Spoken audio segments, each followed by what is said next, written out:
मना कर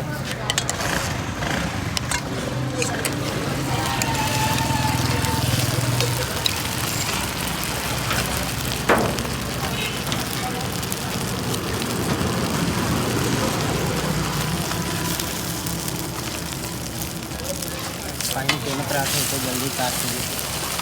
3 है ना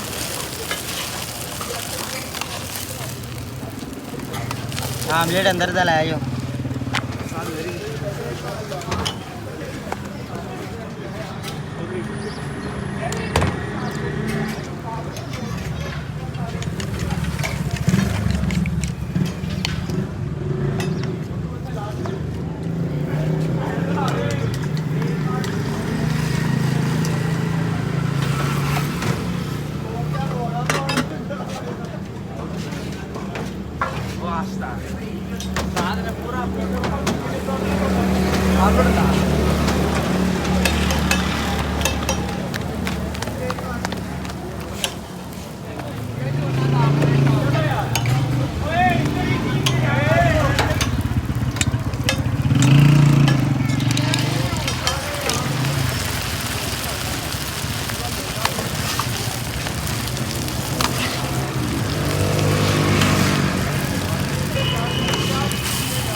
तीन पराठे 3 पराठे ज़्यादा हैगा नहीं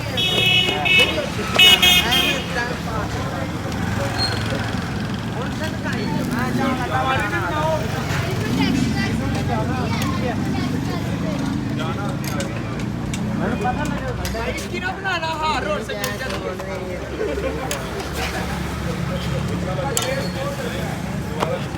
अगे बेकार से उन्हें भी नहीं जाता चेक चेक सानू घंटा खा खा के